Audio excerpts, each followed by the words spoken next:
জীবনের মূল কষ্ট মায়ের প্রসব বেদনায়,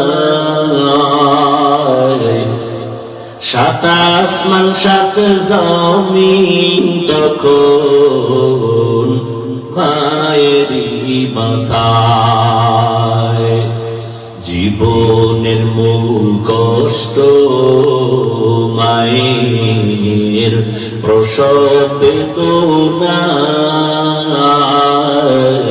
সাত আসমান সাত জমিন তখন মায়েরই মাথায়। আমার সুন্দর মুখ দেখে মায়ের, আমার সুন্দর মুখ দেখে মায়ের, ব্যথা যায় দেয় হাসাইয়া। ও আমার প্রাণের মা, মা গো মা, কোথায় গেলে মোরে ছাড়িয়া? জনম দুঃখী ইয়াতীম আমি, চাই না কেহ ফিরিয়া। আমি যখন ছিলাম আমার মায়ের উদরে, চলাফেরা করলেন যে মায় কত কষ্ট করে।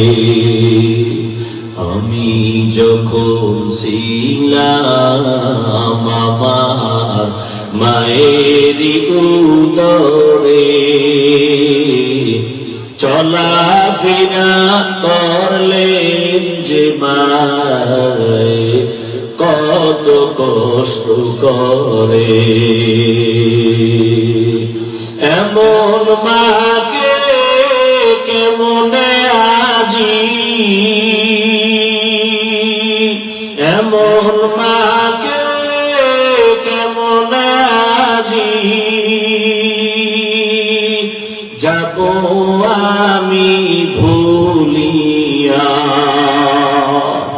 ও আমার প্রাণের মা, মা গো মা, কোথায় গেলে মোরে ছাড়িয়া? জনম দুঃখী ইয়াতীম আমি, চাই না কেহ ফিরিয়া। ও আমার কলিজার যুবক, ওই মায়ের নেক নজর নিয়ে সামনে আগাও, জীবন ধন্য হয়ে যাবে। মাদেরকেও বলবো, রে মা, একটা নেককার সন্তান রেখে যান, আদবওয়ালা আদর্শওয়ালা ডাক্তার সন্তান রেখে যান। জীবন সন্তানেরও ফুলের মতো হবে, আর এর বরকতে আপনারও জীবনটা কবরে শান্তির হবে। যুবক বাবারা, এখনো সময় আছে গুণের মানুষ হওয়ার জন্য। উলামায়ে কেরামের নেক নজর লাগাও, শিক্ষকের দোয়া নিয়া, মা বাবার দোয়া নিয়া। এখনো সময় আছে, তওবা করে নামাজ আদায় করো, লেখাপড়া যাই করো। কোনদিন যেন মুরব্বীরা কোনো তোমার আচরণে কষ্ট না পায়। আল্লাহ সবাইকে গুণের মানুষ হওয়ার তৌফিক দান করেন, আমিন। আর রহমান আল্লামাল কুরআন, খালাকাল ইনসান, আল্লামাহুল বায়ান। রহমান হলেন তিনি, কোরআন শিক্ষা দিলেন যিনি। রহমান হলেন তিনি, মানুষ সৃষ্টি করলেন যিনি। বাস এতটুকুর ব্যাখ্যা শুনেন। আল্লাহ বলেন, আমি এমন রহমান যে আগে কোরআন শিখাইছি, তারপরে মানুষ বানাইছি। অথচ বাস্তবে তার উল্টা, আল্লাহ আগে মানুষ বানাইছেন, এরপরে আমাদের কোরআন শিক্ষা দিয়েছেন। অথচ আল্লাহ বলেন, না না, আমি আগে মানুষ বানাই নাই, আগে কোরআন শিখাইছি, তারপরে মানুষ বানাইছি। আল্লাহ তাআলা এভাবে বাস্তবতার উল্টা বললেন কেন? মুফাসসিরিনে কেরাম বলেন ফি'লুল হাকিম লা ইয়াখলু আনিল হিকমাহ, হাকিমের কোন কাজ আর কথা হিকমত থেকে খালি না। আল্লাহ যে বললেন আমি আগে কোরআন শিখাইছি তারপরে মানুষ বানিয়েছি, কেন বললেন? তার জবাব বলে আল্লাহ যে মানুষের কথা বলছেন সেই মানুষ আর তুমি আমি মানুষ আলাদা। কেমন আলাদা? বলে মানুষ দুনিয়াতে তিন ধরনের আছে, মৌলিক তিন ধরনের। একদল মানুষ বংশগত মানুষ, আর একদল জন্মগত মানুষ, আর একদল মানুষ হলো গুণগত মানুষ। মানুষের বংশে জন্ম হলো আমরা বংশগত মানুষ, আর বংশগত বাবা পয়গম্বর আদম। আব্বা জানের ঔরসে জন্ম নিলাম, বাবা আমার জন্মগত বাবা, আমি তার জন্মসূত্রে সন্তান, আমিও মানুষ। আল্লাহর আদালতে বংশগত মানুষের মূল্য নাই, জন্মগত মানুষের মূল্য নাই। আল্লাহর আদালতে একমাত্র গুণগত মানুষের দাম। বংশগত মানুষ হইয়া দাম নাই, জান্নাত পাওয়া যাবে না। আল্লাহর কাছে একদল মানুষের নাম, তারা হলো গুণের মানুষ। কি মানুষ? এবার বুঝেন গুণের মানুষ কাকে বলে। বানানেওয়ালা যে কোনো জিনিস বানায় কোনো কাজের জন্য বানায়। ভালো করে মনে রাখবেন, যেই বস্তুটা যেই কাজের জন্য বানানেওয়ালা বানায় ওই বস্তুটার জন্য ওই কাজ হলো গুণ। আমি উদাহরণ দিয়ে এভাবে বলি, যেমন আমি মাউথ সামনে নিয়ে কথা বলি, মেশিন আমার কথা টেনে হর্ন থেকে ইউনিটের মাধ্যমে বের করে দেয়। এই মাইকওয়ালা যখন মাইক বানাইছে, ইঞ্জিনিয়ার কি জন্য বানাইছে? কি কাজের জন্য? আওয়াজ দূরে নেওয়ার জন্য। তাহলে এই মাইক যেই কাজের জন্য বানাইছে এই কাজ হলো এই মাইকের গুণ। বাতিওয়ালা বাতি বানাইছে কেন? অন্ধকার দূর করে আলো দেবে। তাহলে বাতির কাজ হলো আলো দেওয়া, বা আলো দেওয়াই বাতির গুণ। মাইকওয়ালা মাইক বানাইছে আওয়াজ দেওয়ার জন্য, আওয়াজ দেওয়া মাইকের গুণ। যেই জিনিসটা যেই কাজের জন্য বানানেওয়ালা বানায় কাজ হলো ওই জিনিসের গুণ। পাখাওয়ালা পাখা বানায় বাতাস দেওয়ার জন্য, বাতাস দেওয়া পাখার গুণ। মাইক যদি আওয়াজ না দেয় সবাই বলবে এটা গুণের মাইক না, লাথি মেরে ফেলে দাও, ভেঙে ফেলো। বাতি যদি আলো না দেয় সবাই বলবে ভেঙে ফেলো, এটা গুণের বাতি না। পাখা যদি বাতাস না দেয় বলবে এটাকে ভেঙে ফেলো, এটা গুণের পাখা না। তাহলে গুণের মানুষ কি বলে? যেই জিনিসটা বানানেওয়ালা যেই কাজের জন্য বানায় ওই কাজ হলো ওই জিনিসের গুণ। মাইক বানাইছে কি জন্য? আওয়াজ দেওয়ার জন্য, আওয়াজ দেওয়া মাইকের গুণ। বাতি বানাইছে কি জন্য? আলো দেওয়া বাতির গুণ। পাখা বানাইছে কি জন্য? বাতাস দেওয়া পাখার গুণ। এই সহজ কথা ভালো করে মনে রাখবে। বলে দেবা আল্লাহ মানুষ বানাইছেন কি কাজের জন্য? ওয়ামা খালাকুতুল জিন্না ওয়াল ইনসা ইল্লা লিয়াবুদুন।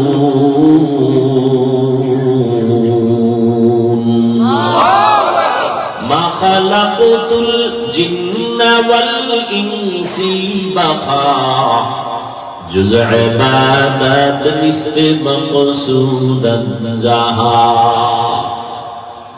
আল্লাহ মানুষ বানাইছেন ইবাদতের জন্য। তাহলে মানুষের কাজ কি? ইবাদত। এটাই হলো মানুষের গুণ। মানুষের জীবনে আর কোনো কাজ নাই, একটাই কাজ ইবাদত। আর ইবাদত করো তুমি গুণের মানুষ হয়ে যাবে। আর গুণের মানুষ যারা হবে তারা আল্লাহর কসম তারা বিনা হিসাবে জান্নাতি। গুণের মানুষ হওয়ার জন্য তোমার ইবাদত। আর ইবাদতটা তুমি কেমনে করবা? মন গড়া করবা না, না। ইবাদত করার জন্য তোমার নিয়ম লাগবে, সিস্টেম লাগবে। ইবাদতের একমাত্র নিয়ম হলো তরিকায়ে রাসূল। রহমতের নবীর নিয়ম মতো তোমার ইবাদত করা লাগবে। দুনিয়াতে যত কাজ করবা সব নবীজির আদর্শ অনুযায়ী। ব্যবসা করো নবীর তরিকায়, চাকরি করো নবীর আদর্শে, তো ইবাদত। নবীর আদর্শ মেনে তুমি ঘুমাও, ইবাদত। নবীর আদর্শ মেনে তুমি খানা খাও, ইবাদত। ওযু কইরা তুমি ঘুমায় যাও ডান কাতে, ঘুম থেকে উঠে তুমি আবার ফজর পড়ো, তোমার ঘুমটাও হবে ইবাদত। এক সেকেন্ড তোমার সওয়াব থেকে খালি না। এখন নবীর তরিকা তো আমি জানি না, বুঝি না, কারণ নবীর তরিকা মাইনা ইবাদত যদি করতে চাও, নিয়ম জানতে হলে লাগবে কোরআন। ইবাদতের নিয়ম জানতে হলে কি লাগবে? বাইবেল। কি লাগবে? কোরআন বুঝি না, কোরআন বুঝতে হলে লাগবে হাদিস। হাদিসও বুঝি না, কোরআন হাদিস বুঝতে হলে লাগবে একমাত্র উলামায়ে আহলে হক। উলামায়ে কেরামের দ্বারা কোরআন হাদিস শিখিয়া নবীর তরিকায় যদি ইবাদত করো, তো তুমি গুণের মানুষ। গুণের মানুষ হইতে হলে লাগবে ইবাদত, ইবাদত শিখতে হলে লাগবে কোরআন, কোরআন বুঝতে হলে লাগবে উলামায়ে কেরাম। কি ফলাফল পাইলাম? গুণের মানুষ ইবাদত ছাড়া হয় না, ইবাদত কোরআন না জানলে হয় না, কোরআন আলেম ওলামা ছাড়া জানা যায় না। ফলাফল দাঁড়াইলো, আগে আলেম কাছে যাও, আলেমদের থেকে কোরআন শিখো, নিয়ম অনুযায়ী নবীর তরিকায় ইবাদত করো, এরপরে তুমি হবে গুণের মানুষ। আল্লাহ এই দিকে ইঙ্গিত করে বললেন, আমি আগে মানুষ বানাই নাই, আগে কোরআন শিখাইছি। অর্থাৎ যারা আলেমদের মাধ্যমে কোরআন শিখা ইবাদত করবে তারা গুণের মানুষ। তাহলে বোঝা গেল কোরআন শিখা ছাড়া ইবাদত হয় না, ইবাদত ছাড়া গুণের মানুষ হয় না। আল্লাহ এই দিকে ইঙ্গিত করে বলেন, আমি আগে মানুষ বানাই নাই, আগে কোরআন শিখাইছি। অর্থাৎ কোরআন শিখা যারা ইবাদত করবা তোমরাই গুণের মানুষ, আর তোমাদের জন্যই হলো বিনা হিসাবে জান্নাত। এই জন্য আল্লাহ বলেন, আর রহমান আল্লামাল কুরআন খালাকাল ইনসান।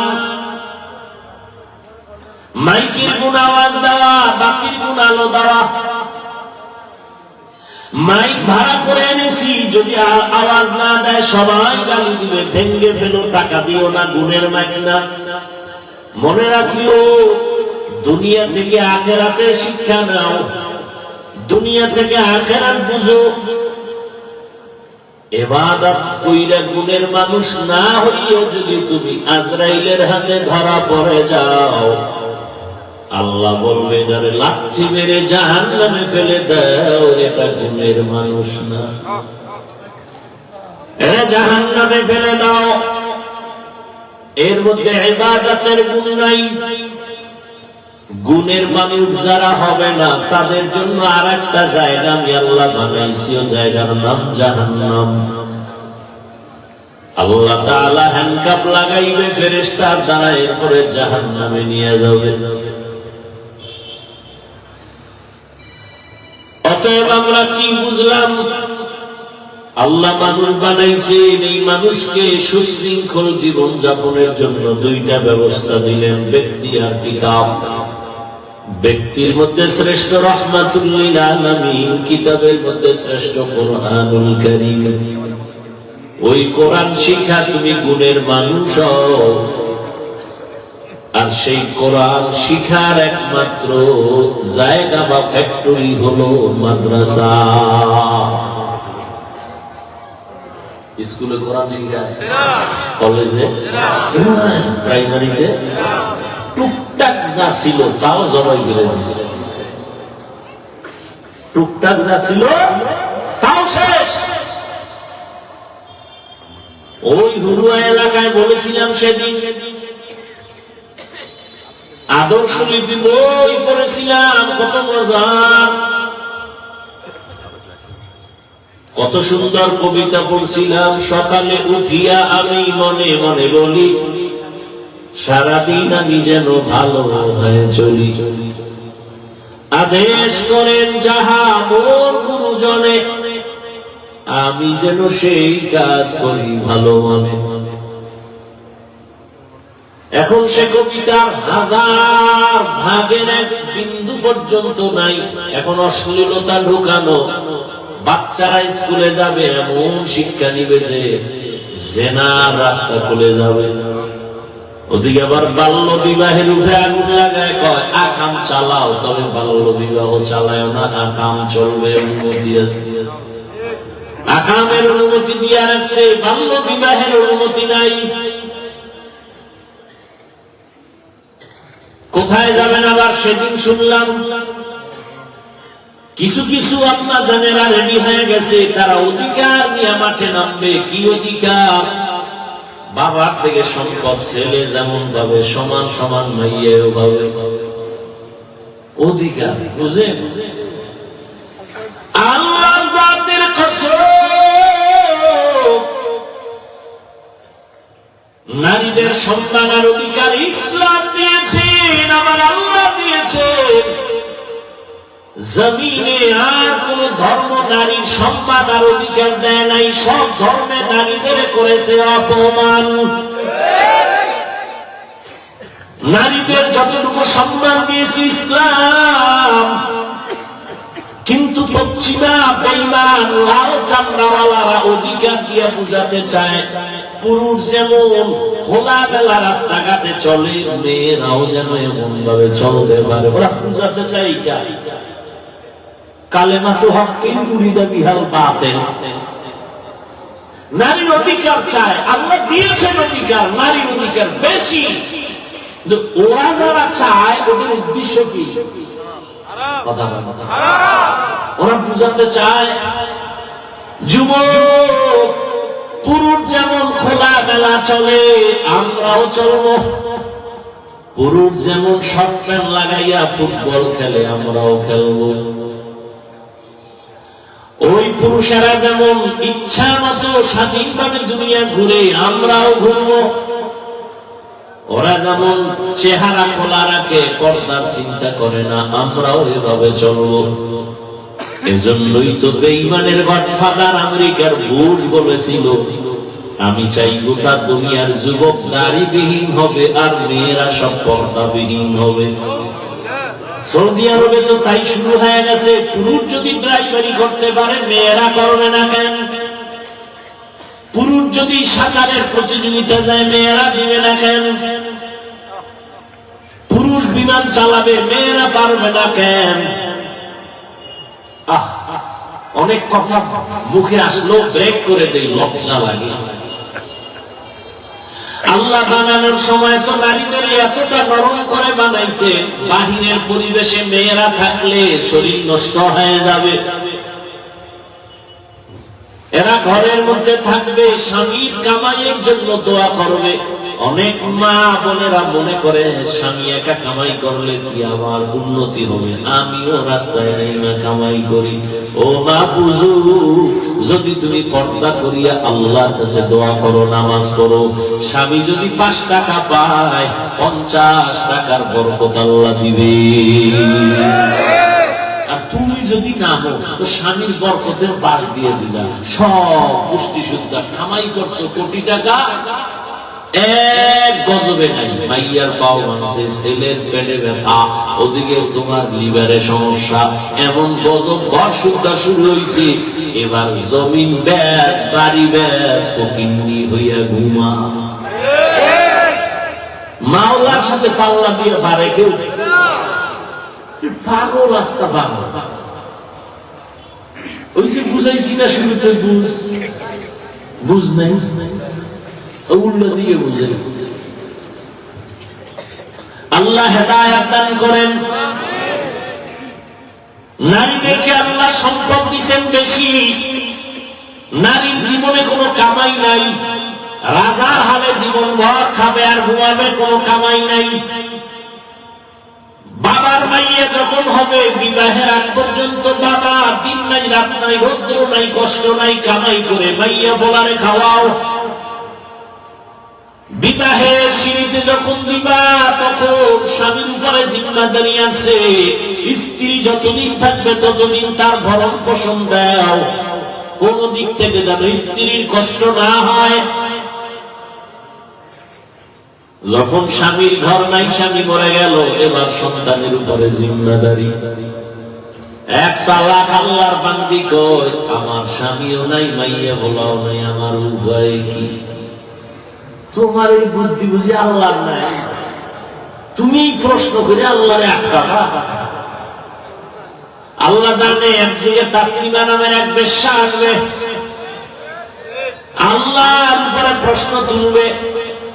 আল্লাহ জবাব দিয়ে রাখছে, যেই নারী, ওরা তোমার মাইয়া নাই বলা নাই, বাদ দাও তোমার কথা, কেউ মাইয়া বলা যাও আছে, কিন্তু মেয়েটা বধির, অন্ধ অথবা প্রতিবন্ধী।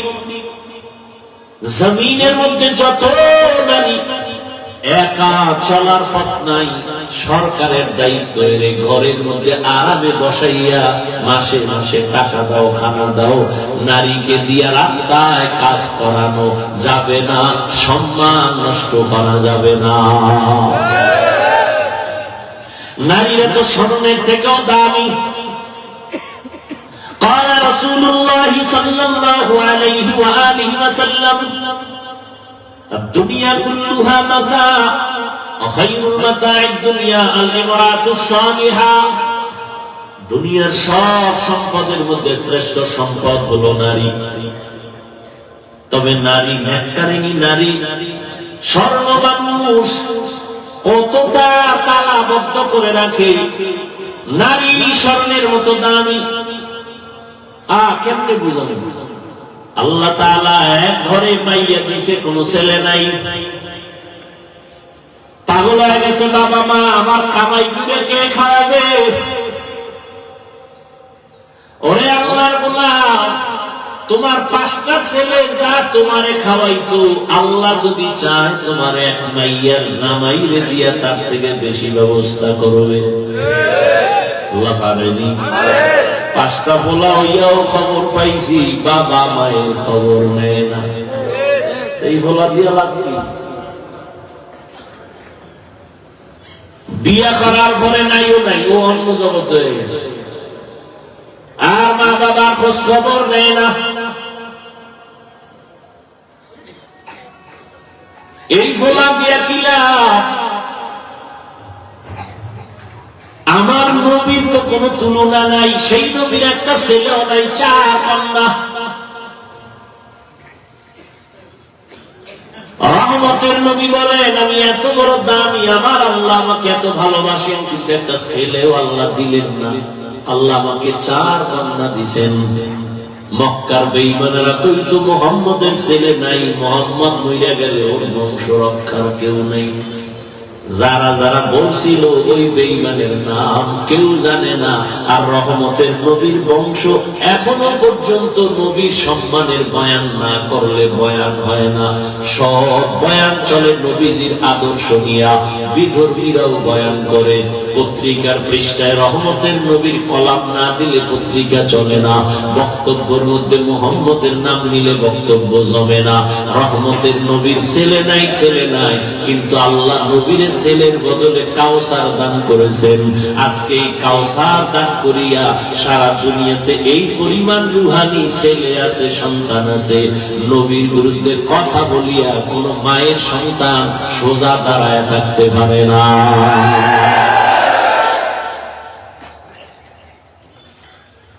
মানুষের বুঝের অভাব। জমিন আল্লাহ, আসমান আল্লাহ, খানা দিবে আল্লাহ। ওই আল্লাহর লাইন মতো চললে কেন আমরা অসম্মানে থাকবো? চোখের সামনে তাকাইয়া দেখছো বিল্ডিং ওয়ালা কত অশান্তি, টাকাওয়ালা অশান্তি, না সম্মান আছে না শান্তি আছে, পেরেশান পেরেশান। কিন্তু যারা আল্লাহ নবীর আদর্শ নিয়ে আছে আজও তারা শান্তিতেও আছে, সম্মানেও আছে। আমি যা বুঝাইতে চাই তার মানে এটা না যে কোরআন হাদিস মাদ্রাসায় না পড়লে শান্তি নেই, সেটা বুঝাই না। তুমি স্কুলে পড়ো, কলেজে পড়ো, যেখানেই পড়ো, রহমতের নবীর আদর্শ মেনে তুমি 5 বেলার নামাজ পড়ো।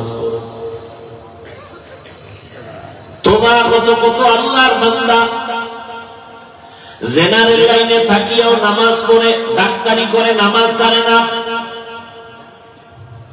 ইঞ্জিনিয়ার নামাজ বাদ দেয় না, প্রফেসর নামাজ ছাড়ে না, র্যাব, আর্মি, পুলিশ, বিডিআর চাকরি করে, নামাজ বাদ দেয় না।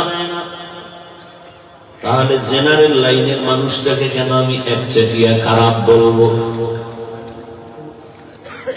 আজকে যদি আমার স্কুল কলেজে ছেলে মেয়েদের সামনে আল্লাহর নবীর শিশুবেলার আদর্শ, কিশোর বেলার আদর্শ, এগুলো যদি সন্তানদের দিত, এই জমিনের মধ্যে আর কোন বেশি বয়ান লাগতো না।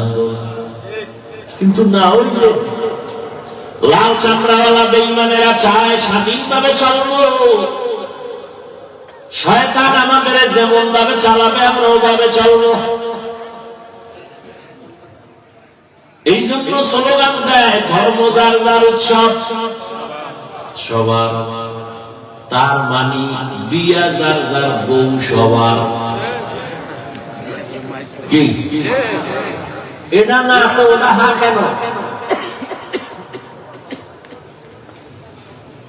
বেঈমানেরা তো ওরা বলে না ঠিক, কিন্তু ওদের মধ্যে আকাম চলে তো। বিয়া যার যার ওদের মধ্যে চলে।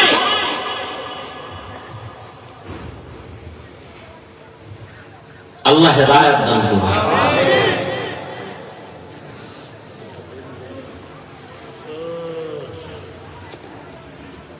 কত কথা, কত কন্ট্রোল করে বলি মানুষকে দিনের দিকে আকৃষ্ট করার জন্য, কাউকে আঘাত করার জন্য। পর্দার আড়ালের আম্মা জানেরা, জাতের মাইয়ারা কি চায়? অজাতের না, জাতের মাইয়া যারা, এরা চায় বিয়ে জীবনে একটাই, কলঙ্কের দাগ কপালে নিব না।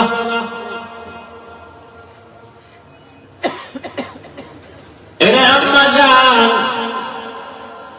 এই পরিমাণ সম্মান আল্লাহ আপনাদের দান করেছেন।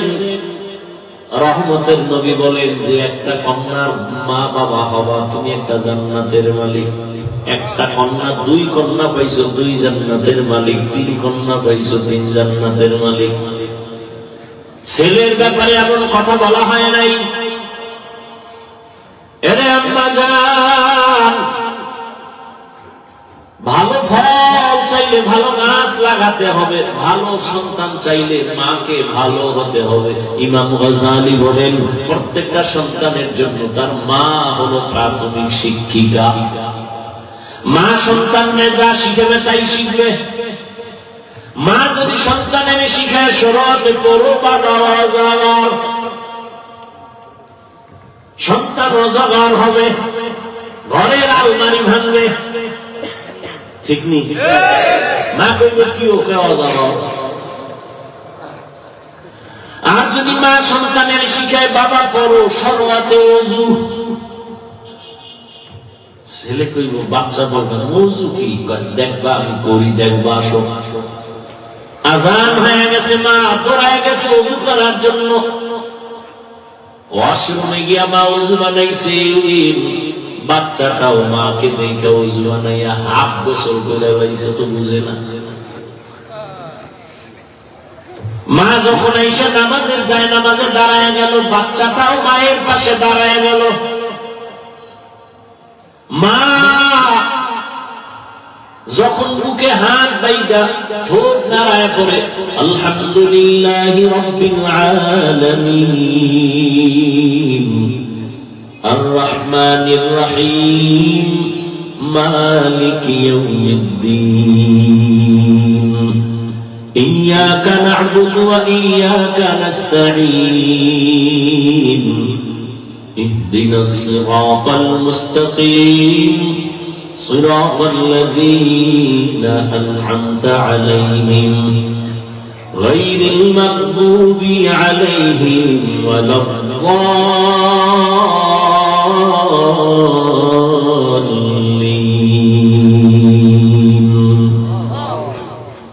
বাচ্চা তো কিছুই বুঝে না, ও দেখে মা ঠোঁট নাড়ায়, ও ঠোঁট নাড়ায় মাছের মতো। মা যখন রুকুর ভেতরে যায়, বাচ্চাটাও রুকুর মধ্যে যায়।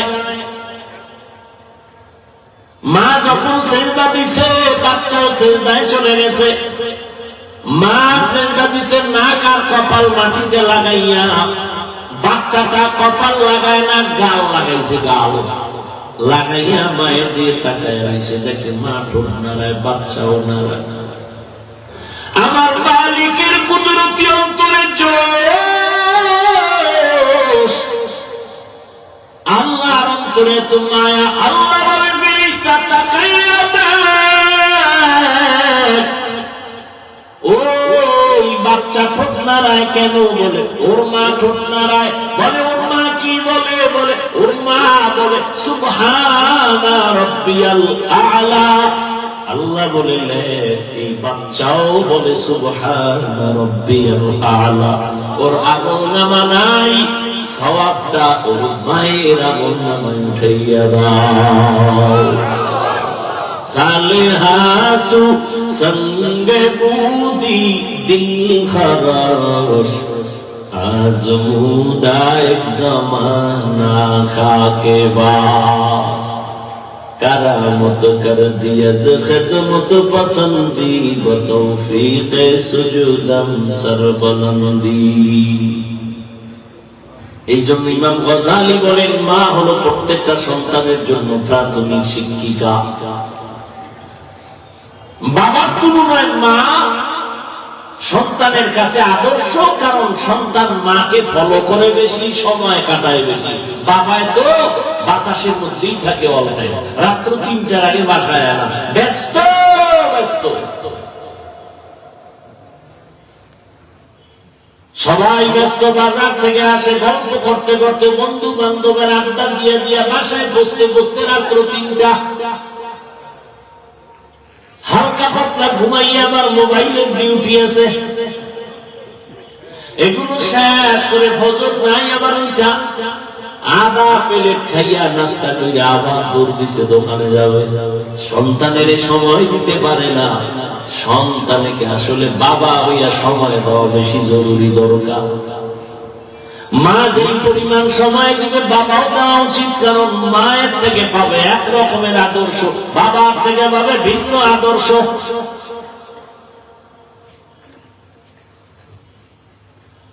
এরপর তারা রানের আম্মা যান, আল্লাহ আপনাদের এত সম্মান দিলেন, আপনারা নবীদের মায়ের মতো দামি, সাহাবায়ে কেরামের মায়ের মতো দামি। জমিনে যত সন্তান আসছে, ভালো সন্তান মায়ের কারণে আসছে, মায়ের অবদান। অতএব আল্লাহর মহব্বতে মানুষ হইছি ঠিক, তবে গুণের মানুষ হইতে পারলাম কিনা এখনো সময়, হিসাব মিলাও। মানুষ হইছি ঠিক, কিন্তু গুণের মানুষ হতে পারলাম কিনা। গুণের মানুষ যদি হতে হয়, ইবাদত ছাড়া হওয়া যাবে না। ইবাদত শিখতে হলে কোরআন হাদিস লাগবে, কোরআন হাদিস বুঝতে হলে উলামায়ে কেরাম লাগবে। আর উলামায়ে কেরামের ফ্যাক্টরি হলো এই জমিনে একমাত্র মাদ্রাসা। তার মানে তুমি স্কুলে পড়ো, কলেজে পড়ো, পাওয়ার হাউসের সাথে লাইন লাগাও। তুমি মোবাইল চালাও একেবারে আম গাছের বা তাল গাছের উপরে উঠে মোবাইলে কথা বলো, কিন্তু কথা বলতে বলতে বলতে বলতে এক সময় টাকা থাকবে, নেটওয়ার্ক থাকবে, চার্জ থাকবে না, তাড়াতাড়ি নাই না আবার পাওয়ার হাউসের লগে চার্জ লাগা। স্কুলে পড়ো, ডাক্তার হও, বাধা নাই। ডিগ্রি নাও জনমের মতো, মালয়েশিয়া যাও ডিগ্রি নাও, মিশর যাও ডিগ্রি নাও, অক্সফোর্ডে যাও ডিগ্রি নাও, কিন্তু ইমানের পাওয়ার হাউসের সাথে একটু চার্জ দিয়ে রেখো। আলেম হলো ইমানের পাওয়ার হাউসের গোড়ায় বসা। ওখানে কোরআনের আলো আছে, হাদিসের আলো আছে, জিকিরের আলো আছে, তেলাওয়াতের আলো আছে, ওখানে পবিত্রতার আলো আছে। ওই আলো নিয়ে যদি তুমি চলতে পারো, তোমার ডিগ্রি চমকায় যাবে। ডাক্তার হলেও পুরা দুনিয়ায় সম্মান বেড়ে যাবে।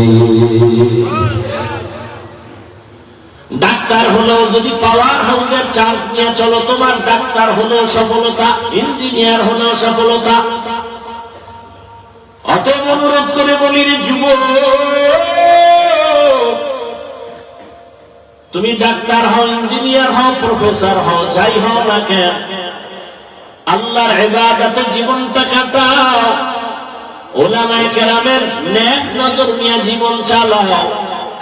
তোমার মতো কত জেনারেল লাইনের বান্দা চাকরি করে, ব্যবসা করে, নামাজ ছাড়ে না, আলেমদের ছোঁয়া নিয়ে চলে, র্যাবের চাকরি করে, নামাজি অভাব নাই, রাস্তায় গাড়ি চালায়, নামাজ পড়ে। তুমি কেন পারবা না রে বাবা? তোমার মতো যুবক স্কুল কলেজে পড়ে, নামাজ ছাড়ে না, আর তুমি মুরব্বীর সামনে বিড়ি টানো। তুমি কত বড় বেয়াদব!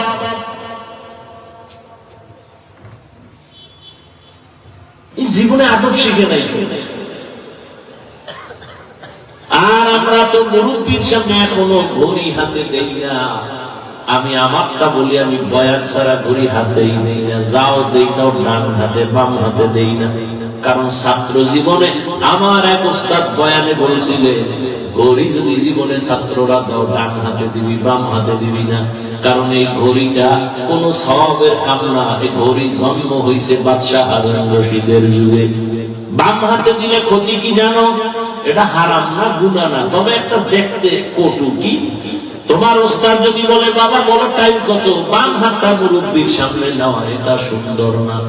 ডান হাতে থাকলে ডান হাত নাও, এটা সুন্দর, এটা সওয়াবের কিছু না, এর মধ্যে আদব। আর তুমি ঘড়ি হাতে দিয়ে আটারে হাসপিটাল রাখছো, দেখাও বেয়াদব কোথায় যাও। এরপরে আবার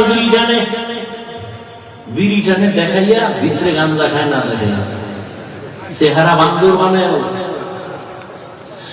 জীবনে আদব বলা হবে। ও মায়ের সাথে বেয়াদবি, বাবার সাথে বেয়াদবি, আলেমের সাথে বেয়াদবি। আদবালা জিন্দেগির বড় দাম। কত যুবক স্কুল কলেজে পড়িয়া কি পরিমাণ যে সম্মান দিয়া কথা বলে আলেমদের সাথে, ইমামের সাথে, মনে হয় আমার দিল শান্ত, আমার রুমাল দিয়া ওর পা মুছে দিই, এত ভালো লাগে ব্যবহার। তুমি এত বড় বেয়াদব কেন? বেয়াদবি তুমি এখান থেকে শুরু করো নাই, মা বাবা থেকেই শুরু হয়েছে। কোন দিন জানি মায়ের কাঁদাইছো, মা কষ্ট পাইছে, মায়ের কষ্টটা আর সে আজিমে চলে গেছে। আল্লাহর কসম,